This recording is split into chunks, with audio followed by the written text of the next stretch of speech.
Hello there! Welcome to the Saroy channel, wherever you are in the world, and so much love to each and every one of you. How are you doing? I do hope you're doing remarkably well. I'm doing great, and thank you so much for joining me tonight for a lovely, lovely story, because I do love being able to share these fabulous stories with you. It is a great pleasure to do so. And so don't forget to subscribe to the channel, click the notification bell and the thumbs up, and don't forget to share with your friends either. Forward the videos. It all helps to get these stories out there for other people to enjoy. So let's get started with tonight's story. Dear Sarah and all your lovely listeners, growing up in a small American town was certainly my idea of perfect, unadulterated bliss, for I didn't have much knowledge about life in the bustling North American cities like New York, Los Angeles, Chicago, Boston. It all seemed a world away from the peaceful, carefree, tranquil life that I was so well acquainted with. Of course, the cities still held their sparkling allure, for being the central hub of fashion, culture, food and art. My mother always believed that kids in the cities grew up way too fast and seemingly bypassed their childhoods, whilst my father believed that every kid needed sunshine, fresh air and plenty of opportunities to play. I grew up with 4 siblings, all girls except my brother Walter, who was a year older than I was, and 3 sisters between the ages of 1 and 3 that were still waddling around in their nappies and were significantly younger than we were. Invariably this meant Walter and I became very close, so close in fact that many people thought we were non-identical twins.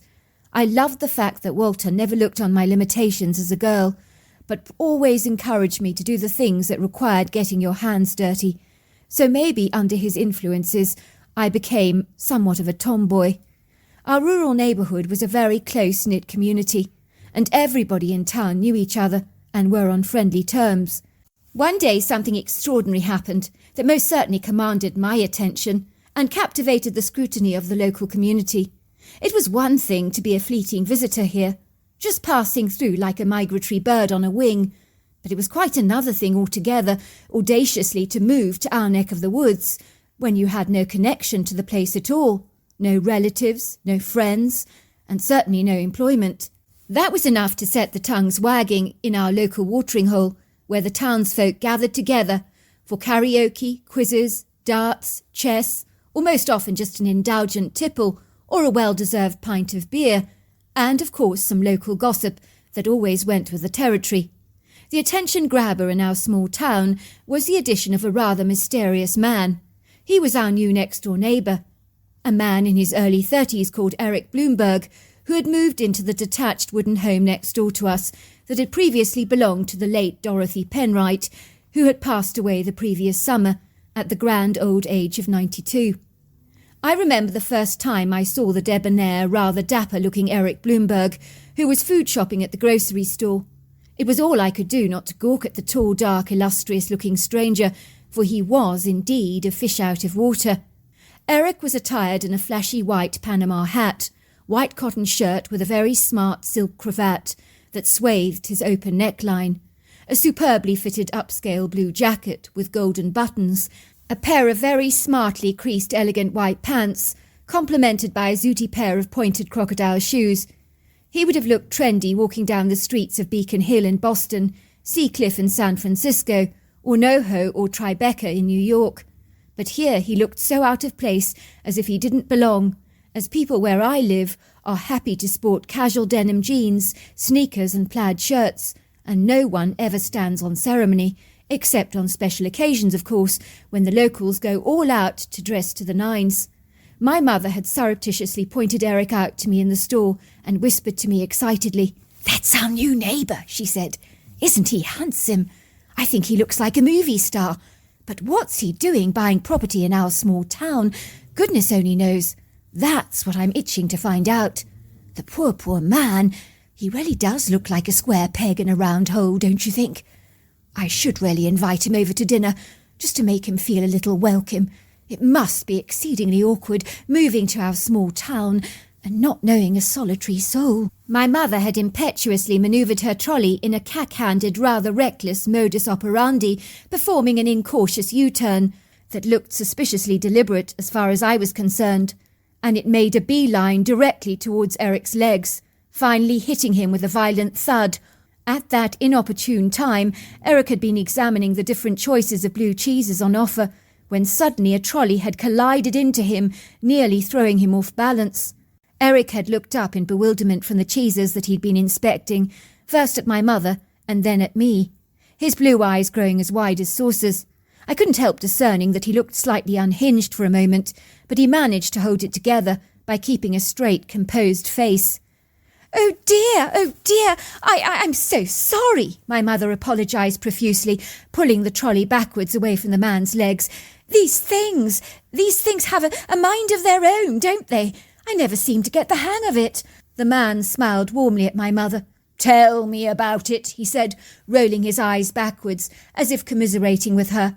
"These trolleys are never built to last, are they? I don't understand why. It really wouldn't kill them to put better wheels on these things, to make it easier for all the customers to manoeuvre." "Are you all right?" my mother asked, with a note of concern in her voice. "I mean, I didn't hurt you bumping into you like that, did I?"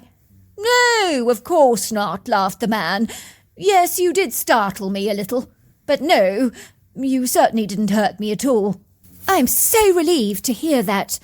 Oh, I really am. I hope you don't mind my being awfully rude and very impertinent, but I can see you're new in town. You don't by any chance happen to be Eric Bloomberg, do you?" she asked, already knowing the answer to the question very well and professing ignorance. "I am he," said the man, looking rather bewildered. "The very man, as it happens. It would seem that word of my presence in this small town has certainly travelled around fast. I suppose I shouldn't be very surprised." "Well, fancy bumping into you like this," my mother laughed. "You've made quite an impression in our town, I might add, among all the locals. But then it would be difficult to escape their attention, looking as stylishly turned out as you obviously do. Who would have thought it in a month of Sundays that I would bump into you like this, in a grocery store of all places? Well, I'm Eloise Cordell, your next-door neighbour as it happens, and it is such a pleasure to meet you in these very unlikely circumstances." "Likewise. On the contrary," said Eric, "the pleasure is all mine. I'm assuming from what you're saying, yours must be the pretty yellow house with the grey roof and white windows, am I right?" he asked, raising a quizzical brow. "I think you've got some little kids there, have you not? Toddlers, I think. I've heard them playing in your yard. Sweet little things they are." "That's right," said my mother. "Our house is indeed the yellow one. And yes, I am guilty of having 3 rambunctious toddlers, I'm afraid. I hope they aren't too noisy.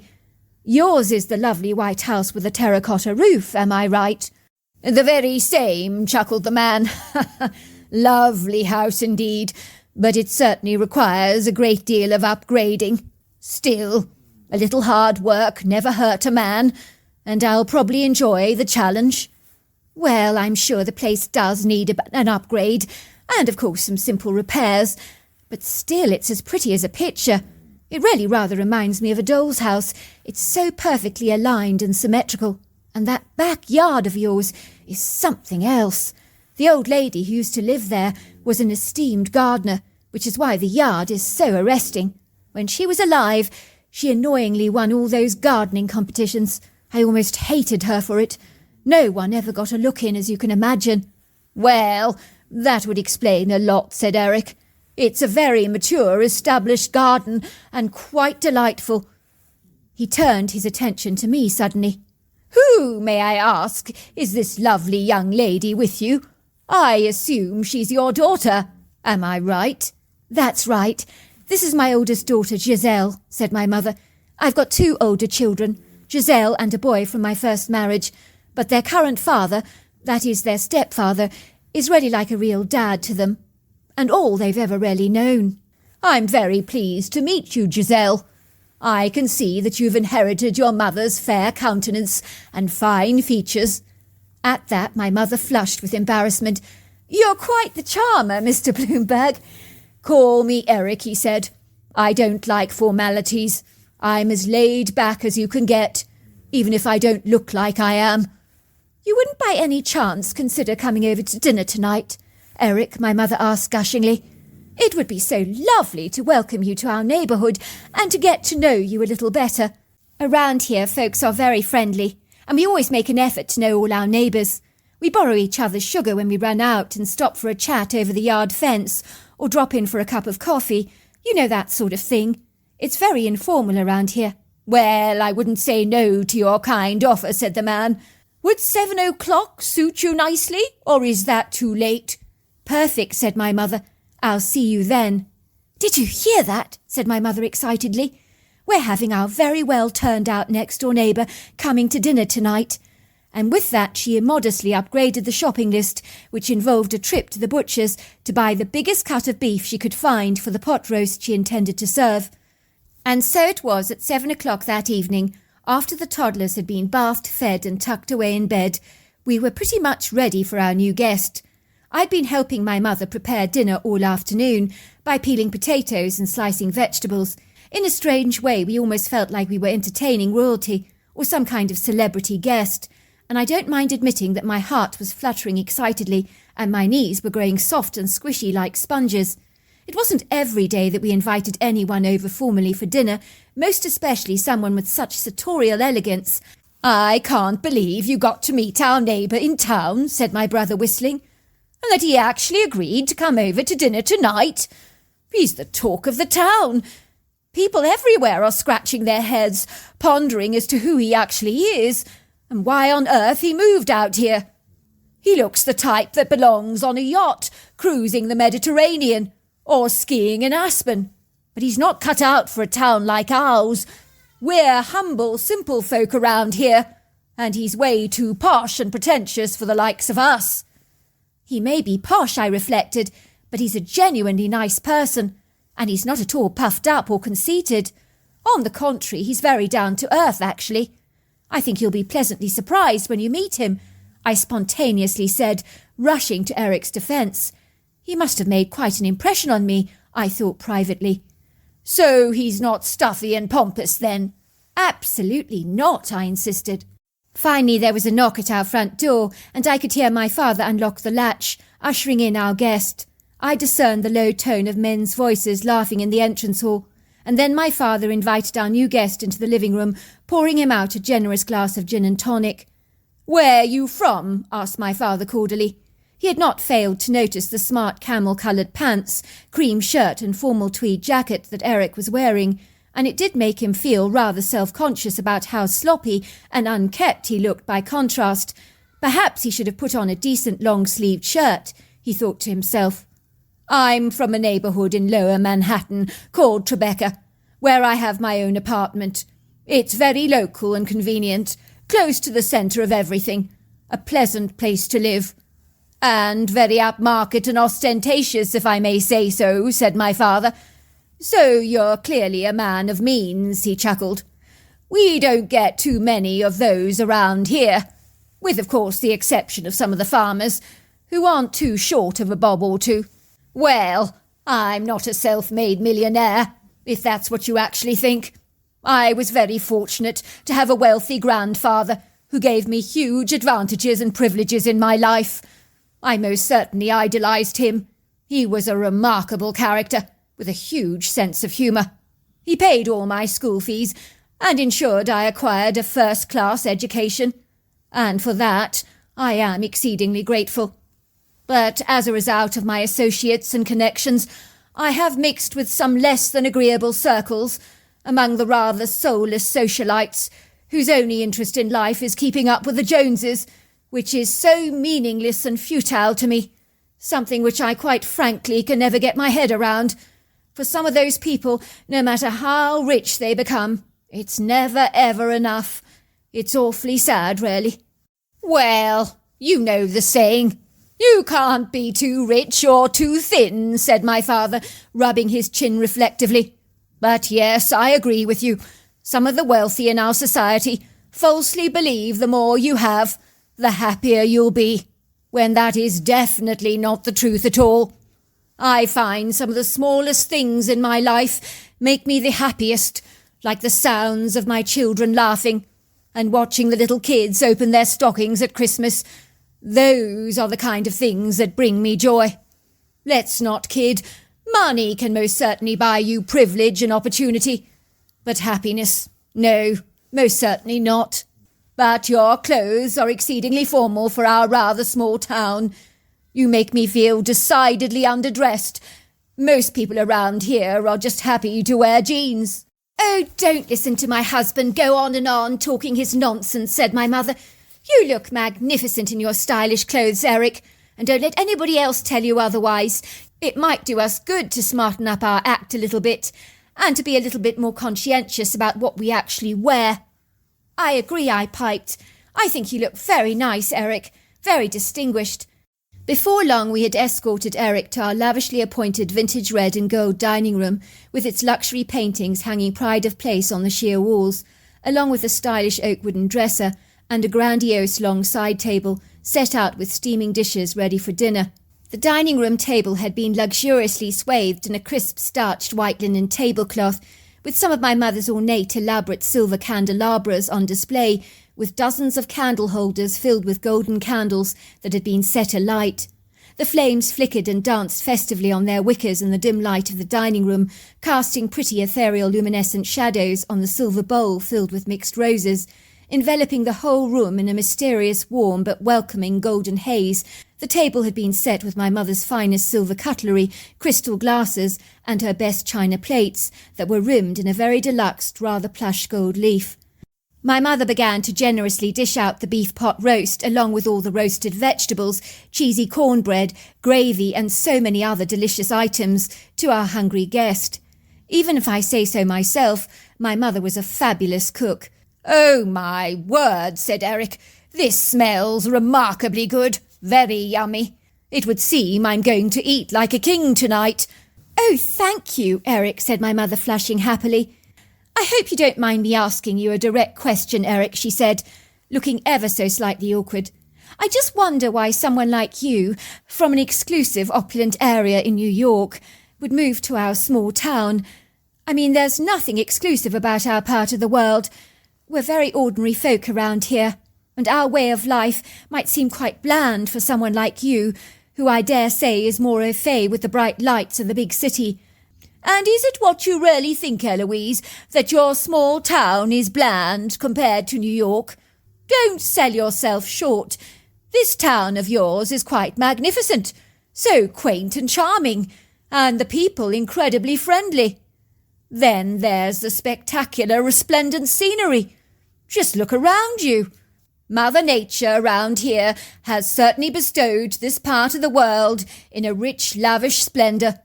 Look at the countryside, the pretty meadows, the rugged mountains, the silvery lakes, the exquisite forests. I think you'll find the folk around here are the richest people of all." "I never thought about it like that," said my mother, staring at Eric with large, wondrous brown eyes. "Now I come to think about it, but you're absolutely right. But I'm still dying to know why you chose this town to buy property, as there's so many other beguiling towns here in North America, so why would this one captivate your attention so much?" "You really want to know why I came here, Eloise," he said. "Right, I'll tell you." Eric retrieved a smart leather wallet from the back pocket of the caramel-coloured trousers he was wearing. He began fiddling with his fingers in one of the slitted pockets behind a long, neat row of prestigious-looking credit cards. Finally, he extracted an old piece of worn-down paper. My first thought was that this was a treasure map, indicating the secret location of hundreds of gold nuggets, or a wooden chest of buried treasure, where that could be located. Maybe it had been buried here after the gold rush, and Eric had uncovered a secret map. Wow, I thought, that would be so thrilling, my heart fluttering at this compelling, electrifying idea that certainly served to titillate my imagination. I watched him intently, hardly daring to breathe, as all my focus was on that paper. Slowly Eric unfolded the paper, then I detected a small measure of reluctance on his part, almost as if he was somewhat hesitant in revealing its contents to us. Finally, in a moment of bold tenacity, he passed it around the table. My mother quickly snatched the paper from his hands, with the enthusiasm of a brazen seagull snatching a sandwich from a fisherman's hand. She studied it for a second, I noticed her forehead broke out in long vertical furrows, which suggested the paper left her with more questions than answers. She glanced at Eric. Finally shrugging her shoulders, she handed it to my father, who passed it then to my brother. I grabbed the paper eagerly when my brother finally passed it over to me. I was rather stunned to see that it was an unusual picture that had been drawn in crayon. But what was it? It appeared to be a picture of a large creature with a pyramid-shaped head and a human-like face, covered in long, flowing, reddish-brown hair.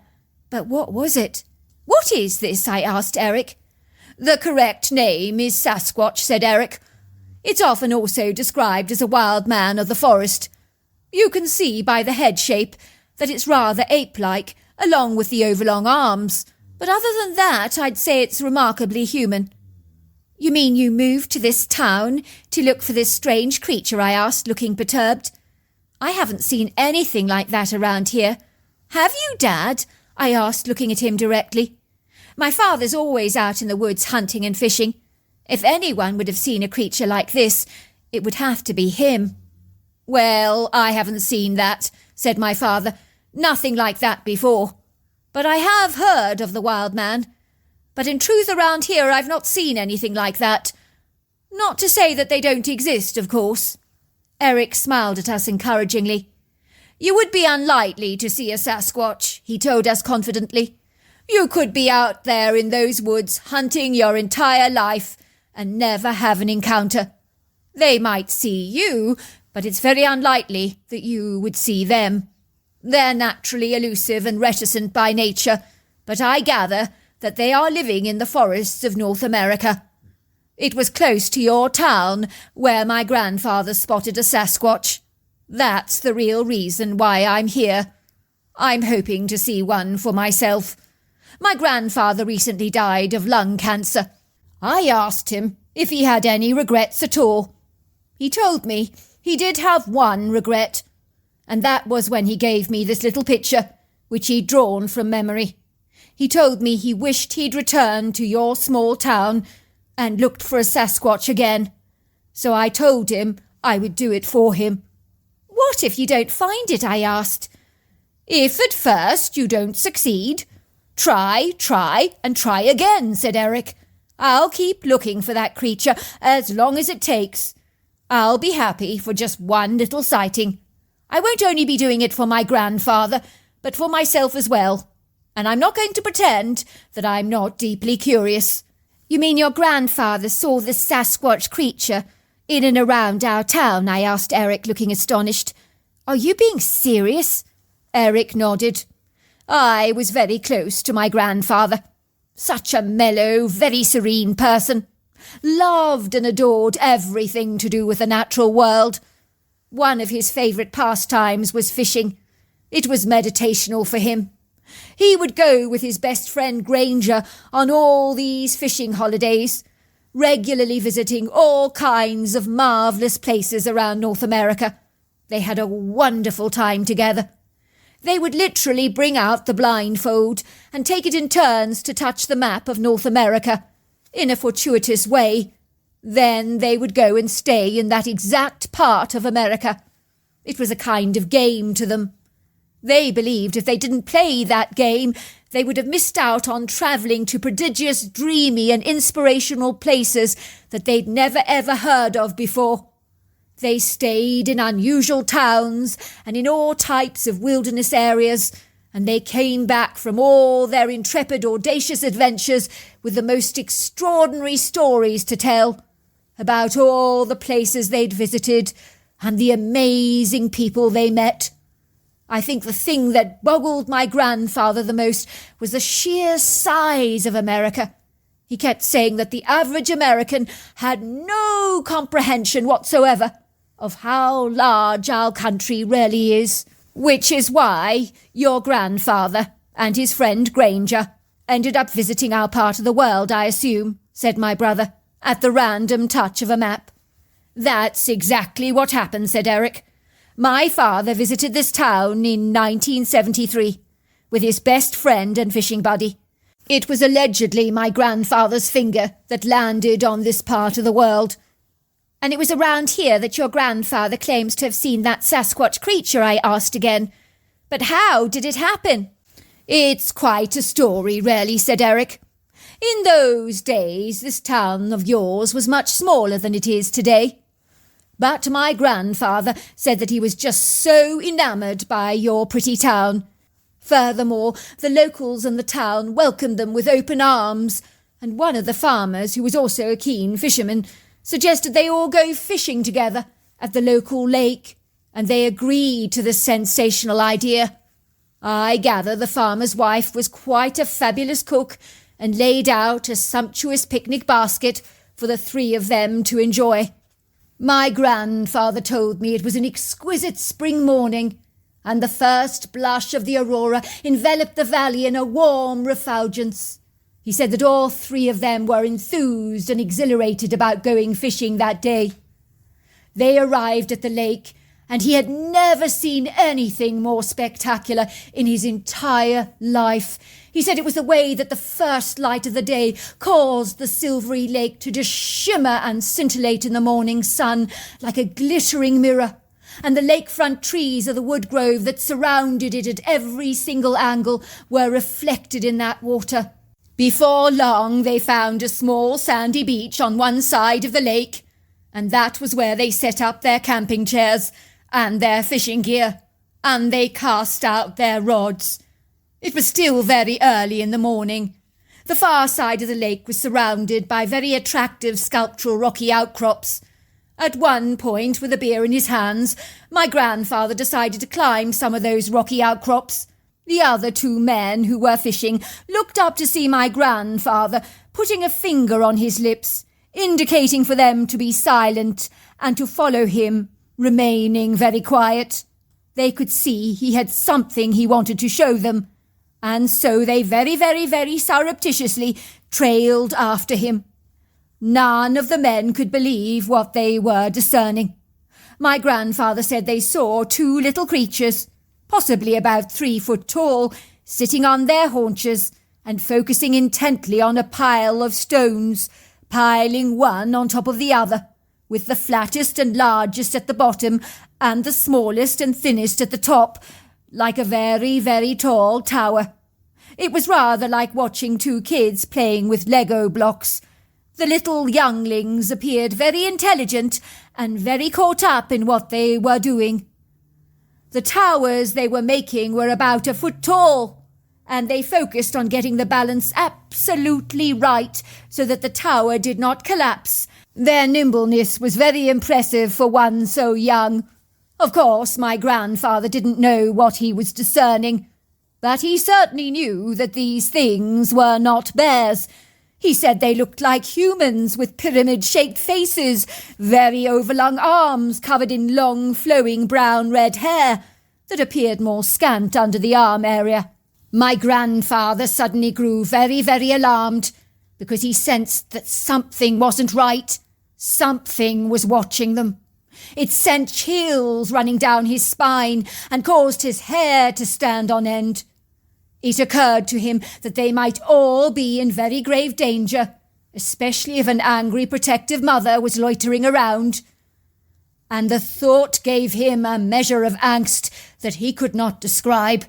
He began pondering over this thought, and then a flood of stones began being hurled at all three men in an avalanche of rocks. Then they heard the most terrifying growl. My grandfather believed it was more irksome and more threatening than the roar of a lion. That was when he saw her.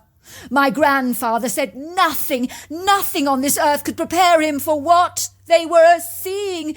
It was a creature that towered at 8 foot tall, was stockily built with very large muscular thighs and a large pair of buttocks, a barrel chest and a very low-slung drooping pair of breasts, with a pyramid-shaped head and overlong arms. It seemed that the face appeared very human, but those deep-set, troubled eyes looked inflamed with indignation. It began to scream ballistically at them, proceeding to pursue them while continually throwing stones in their direction, missing them by mere inches. It was clear she wanted them gone as far away from her younglings as possible, and was exceedingly protective of her progeny. My grandfather said on reflection she had probably meant them no harm, because if she had, she could have done them in a heartbeat, without any trouble whatsoever. My grandfather said all three of them were completely out of breath when they finally reached the rover, and in a state of total and utter shock. They were shaking, and his heart was thundering so hard in his ears that he could feel every single vibration.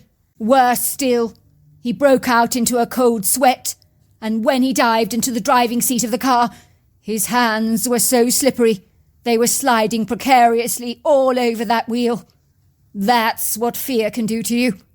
My grandfather could see the creature racing after their car, waving her hands indignantly after them, screaming at them as they drove away.